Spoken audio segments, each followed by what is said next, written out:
Hi everyone, I'm Hales and welcome to my channel. Today I'm going to do a sewing catch-up plans. I've got a couple of makes and showing you bits and pieces and just generally just outline what I'm up to at the minute, and that is a hashtag called Fridaysews, which Jen has started over on her channel, which is Today in Jen's Sewing Room. And if you haven't heard of Jen, how have you not heard of Jen? She's a lady who lives in sunny Florida, completely different to what this is in the UK at the minute today, where it's misty outside and a bit cold and damp in January. But I will link Jen's details of her channel down below in the description box. Jen has been asking me to do a Fridaysews video for a while now, and I just haven't had much to talk about or had the chance to do it. So today I thought, right, that's it. I'll set up and that's it. If you are a subscriber, if you are a regular viewer, you'll notice that there's something slightly different to my background, and that is, so this is our conservatory, which is open plan to our dining room, so it all leads through, so we get loads of light through it. And I had this IKEA Kallax unit, which like everybody has, but it was vertical. And I used to have, so I had my Kallax unit, my sewing table, and then I had a dressmaker's dummy, which was sort of squeezed in to between my desk and the wall. So everything had to be a certain space apart. I got rid of that dressmaker's dummy and I suddenly had a brainwave about a week ago and thought, why don't I, now I can move my desk closer to the wall, which then meant I could then put my Kallax unit horizontally. It has given me a lot more light. It has also given me a space here, which I can now put my laptop on. So if I'm sewing from a PDF pattern, which I've printed out the pattern pieces, but I haven't printed out the instruction booklet, up till now I've had a chair in here and I've had my laptop balanced on the chair. So now I've got somewhere to put my laptop or put my cup of tea without it getting vibrated, worried that it's going to vibrate off my table when I'm sewing. And you know, I can maybe do a bit of cutting out, perhaps even a tutorial, but no plans immediately for that yet. But yeah, I'm really pleased with it. But I do want to get, so I have these sort of inserts, they look a little bit scruffy, but what I want to do is, I don't have enough. I bought 4, then I bought another 2, but it's an 8 segment Kallax. So one has all like books and that kind of thing in, but it's all sort of sitting out and it's a bit scruffy. Hence why my camera angle's always pointing up, so you can't try not to show what's on the bottom. But I want to get, you can get IKEA baskets like in a natural colour and have those on the bottom and then the grey ones on the top, just to make it all look a bit nicer and neater. And I am debating at the minute whether to paint the wall, because we've never decorated in the conservatory, so this is the original magnolia, and get rid of a few pictures. I do normally have a clock sitting on top of here, but it will mess with my editing if I have the clock on show, because it will show any cuts that I do, so I've just got rid of that. But I'm thinking about maybe doing it the same colour as our dining room wall, which is charcoal, so it's a nice dark grey, and then it would just make it look a bit more feel a bit more cozy in here. But that's what I'm thinking of, but I'll keep you posted on that. I wanted to show you a couple of things that I got for Christmas, which I bought my own Christmas presents. My husband asked me what I wanted for Christmas. We have a joint credit card and a joint bank card, and Amazon Prime is on my phone. So there was really no point in asking him to buy something to have it sent here, which I've got to send him the links for, and it's all coming out of the same pot as it were. So I said to him not to worry, and I just bought what I wanted. So let me just show you what I got. I did a bit of coat making last year. If you haven't caught my 20 for 20 makes video, I'll put a card in, but I'll probably link everything down below in the description box. So I made 4 either coats or jackets. So I made 2 wool coats, which I used horsehair canvas, so I used tailoring techniques of bits I picked up off people's blogs. But I wasn't entirely happy with the fit. One had sort of bunching up on the shoulder, and the other one, I don't think it was the right style for me, and it felt a bit big. So I bought this. So it's the tailoring book, and it is by, I have no idea. Oh, it doesn't say this particular author, Creative Publishing International, but you'll recognise that. Quite a lot of people have got it. And it has over 400 photographs showing you all the different tailoring techniques, and I did have a quick whiz through, and some of the bits are in here, which I have done like on previous coats, so that made me feel like I was knowing what I was doing. And the other book that I bought was the Winifred Aldrich Metric Pattern Cutting for Menswear. Now this is because every now and again, and I've had my channel for a few years now, and you'll see, if you look back on my video list, you'll see there's some random videos, and that's because my husband does cosplay, mainly Star Wars cosplay, and so sometimes he'll ask me to make something for a costume, and I'm never really sure where to start sometimes, and so I thought that if I could learn some bits and make up a block for like a top, like a basic shirt and a trouser or pants block, then I can work from that to then help make trousers or whatever, because he does want me to make a particular thing for him this year for The Mandalorian. So I bought that book, and this is from, I think if people are, it's really hard to flick and talk to the camera, but I think if people are doing, I think fashion design or something like that, this is one of the top books that people use on their course, so I thought I'd give it a go. I think it's quite heavy going, so I'm not entirely sure how I'm going to get on with that one. They do one for women's wear, and I do have an Amazon voucher which I got for Christmas. I'm debating whether to get that one as well for myself, but I'm just thought I'd just start with that one. The other thing I got was, and you can't really see because obviously it's see-through, is a big quilting ruler, because, and I got this in metric because I have a short quilting ruler which was my mum's, and that's in Imperial, so that has inches on it, and it's not long enough. It's just one that she gave me, and I just use it as a ruler. I don't use it for quilting. But when it comes to cutting out like neckbands for t-shirts or like waist ties or something, it's really tricky if you're doing that with scissors, because that's what I usually use. So by having a longer rule, I can then use my rotary cutter and mat to then cut out a straight line rather than a wiggly line. I don't have a massive mat. I've got an A3.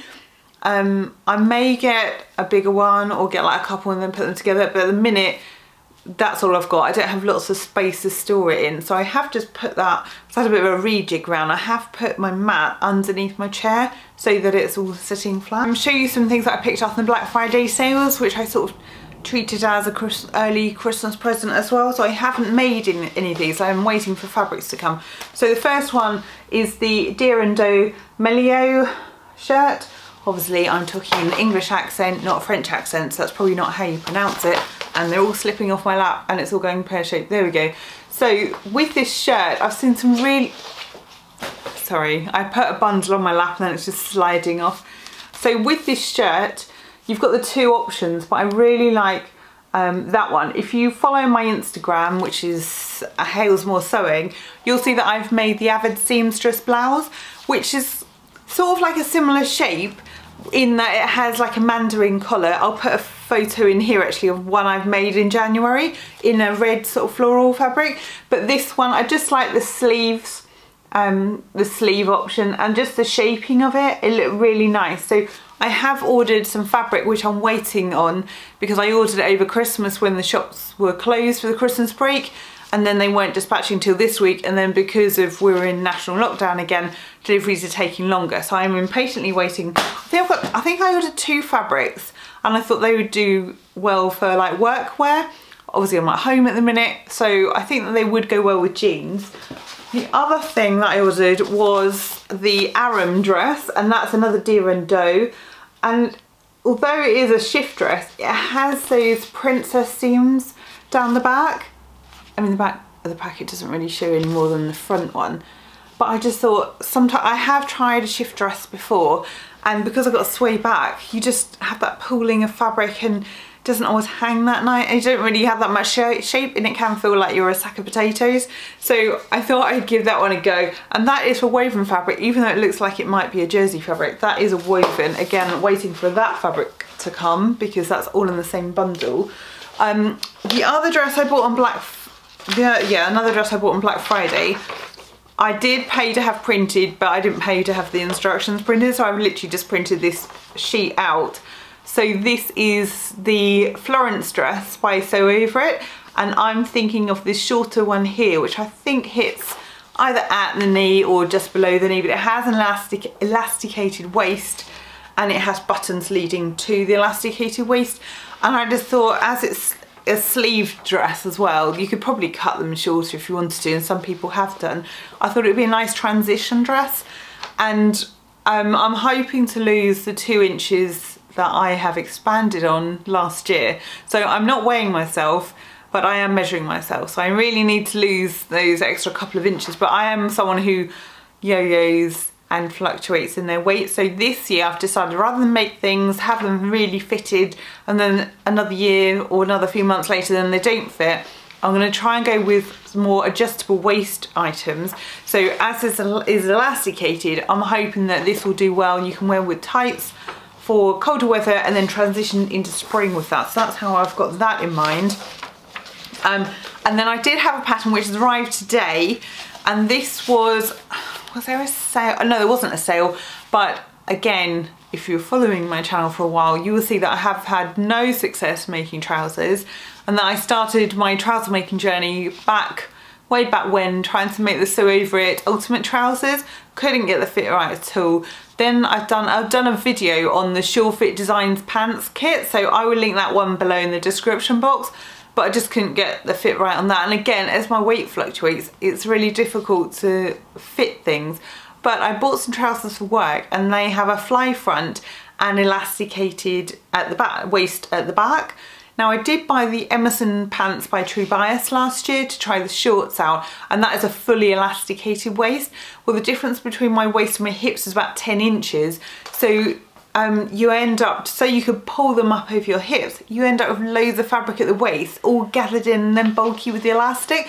So I discovered these when I was browsing the Fold Lines website, and it's by Deer Doe, and these trousers have a fly front, I'm thinking this one, fly front and elastic at the back, and they're the only pair that I have found, and they are called the Acajou trousers or pants. No idea if that's how you pronounce them. I haven't heard of these. I think they are relatively new. I remember seeing some photos pop up on their Instagram when they released, I think, about 4 patterns at once, and this might have been one. Hardly anyone has made them. I think perhaps because they're relatively new. I'm hoping it's not because they're really bad, but I thought I'd give it a go. So I have been waiting a few days for these, just wanting to start on these. So I will trace them and then start fitting for trousers. I'm hoping with that elasticated waist at the back, it will make them a lot more wearable. The other thing, the pattern that I bought this week is by Love Notions, which I think their sale ends today. They had 30% sale off, and I bought the Lunar Loungewear set. And this is primarily because this has the tank top, the camp jersey vest top. That's what we'd probably call it in the UK, so I don't know if that's what you call it in America. But it also has a night dress option, and basically like a pyjama set. But so I thought, well, the pyjama set, that'll be really good for summertime, but I'm not thinking about that yet. But with that jersey like tank top, I can then wear that underneath a blouse, because I did make a viscose, turquoise viscose avid seamstress blouse last year, and although I really like the look and I've had so many compliments on it, when I wear it, because it's viscose like rayon, the buttons come undone at the bust, which is not great. So I thought, if I make some tanks or something to wear underneath it, then it doesn't matter if bottom button pops open. And also, you can't really, they're not the kind of thing you'd wear a cardigan over, so it would, you know, an extra layer would just give added warmth. So I've never made a Love Notions pattern before, so I don't know anything about their drafting, sizing, sort of how it works, and if their instructions are any good. I've literally just bought it, and I've had that printed out, and I used, someone recommended in the UK Fabuloso for PDF printing, because their post and packaging is only £1.50, and I've received that within a day, and it has printed on like tissue quality paper rather than the thick paper. So I think I will still trace it out. I normally just print on A4 at home, but I thought for that I would just, as it's kind of like done as a sort of a capsules collection, so I might be using it numerous times, that I would trace it. But it wasn't too much on the postage, and it came really quick, so I was really pleased with that.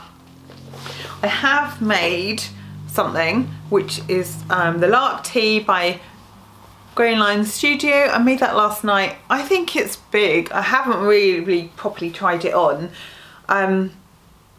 It's from the cotton jersey fabric, and I only had 1 metre, and I had 2 separate fabrics, but one was directional, and the way that the pattern was, I couldn't fit it out on 1 metre. So this one I just cut the other way, and it's fine because it's like a 4-way, 2-way stretch, so it stretches both ways. But when I cut the lark out, I'd already shortened it by 1 inch at the waist, and it was so long, it was ridiculous. I'm 5'3" and I am short-waisted, but this was just huge. So I did cut another 2 inches off. So this is now 2 inches off the bottom. So ideally you want to take it off like here so it doesn't affect the shape. I will probably do a roundup at some point for things I've made. I've had this fabric come. This looks a funny colour in the light, and in real life, I think I need a dark background to show you on, but this is more like a raspberry colour, and this is a viscose twill, and I've never sewn with viscose twill before, but I bought it from Sew-ciety in the UK, and I think they had a discount on, so I bought 3 meters of that to make the Sew Over It Florence dress, and actually it's quite thick. It's a lot thicker than a normal like viscose rayon, so I think it will do well for this time of year. So that is what came. Today I had some rainbow threads for my overlocker for my serger, and this is because I have threads that I bought from Lidl, white, black, grey and navy. So everything I make, I choose one of those things, but if I make anything in pink, I don't know what colour to choose, especially on like a t-shirt or something. So I got these, and I only got 2 because I thought they're just for the loopers, and so I can just do the normal stitching in grey. And so these were from, no, they weren't eBay, so it was Little T's Haberdashery. I will link them down below if you want to check them out, but they look like they'd be really nice. I haven't tried them out yet because they've only come today. One thing I have ordered and bought was this notebook. Now I did put on my Instagram, I was looking to do some kind of note taking for my sewing makes this year, and there are so many posts out there about sewing journals, sewing planners. I don't really plan, I kind of see what I've got, or see what patterns I've got, or if there's a sale on I might buy a bit of fabric, but I've started to be more considered in my choices. So if I've bought some of those like Deer Doe patterns, and then I'll buy specific fabrics to make those patterns with. Otherwise, one of these drawers here is full of big 4 patterns that I've maybe made once, they haven't been that great, or I haven't even tried to make. So one of the bottom drawers is full of PDF patterns, and I'm finding more success with those with independents. But I had a notebook. I had about 3 notebooks last year, and this is just lined notebook, but as it's spiral bound and it's A4 size, so it's got lots of room on here. I want to then make a note of what I'm making, what size, any adjustments, how much fabric I use, what kind of fabric, and then it also means that when I do a YouTube video of like a roundup, I can then include that detail as well. This also means if I write something and I mess it up, I can rip out the pages, but it has lots of pages, and it's all like, it looks fancy, and it's nice hardback cover all around. So I'm hoping to make good use of that for this year, and it will help me a lot more in my channel, and just fell on the floor, and for making. I have ordered today because I found someone else doing a 20% off sale, so I ordered the Closet Core Patterns, the Fior skirt, because it's a wrap over skirt, but it has more room, more movement to move around in, and I thought it might make up well in linen, perhaps in the summertime, or just generally more like floaty fabrics, and in winter time maybe like a chambray or a denim or something like that, and as it's like a button waist, it will be adjustable. So I thought I would give that a go. I haven't made a make 9 for this year because I'm waiting to see on the trousers if I can then make them casual trousers, smart trousers. There's 2 variations. I'm hoping that that can be a staple for my wardrobe and then turn that into some kind of capsule wardrobe. But this year I've decided it's going to be about adjustable waists and layering pieces. So I think that's all of my sewing plans for now. Life updates, there's not really much to say. We're just homeschooling the kids, keeping them safe at home. I'm not at work. And that's it really. So we're just like knuckling down and just getting on with stuff. So I will try and film when I can in between doing everything else at home. I hope that you're following me over on my Instagram stories. I'll post like sort of updates of as and when things are happening. I'm still waiting on that fabric delivery, which is from a shop in London that hasn't come yet. So that's to make some of the pieces work. So I don't have a big fabric stash. I'm not someone who buys fabric and stores it. I don't, as you can see, I'm quite limited on my space, and then I might not want to make it into anything, and then I think it's a bit of a waste. So at the minute I am pattern rich, fabric poor. So I know that's quite unusual for a sewist, but that is the way I work. I hope that you will subscribe to my channel if you haven't done already. And I hope you're also going to check out Jen on today in Jen's sewing room, and also Kristen from the Dahlia Society. She has done a Fridaysews this week as well, so I will link her channel below to go and check her out. Thank you for watching, and I will see you again soon.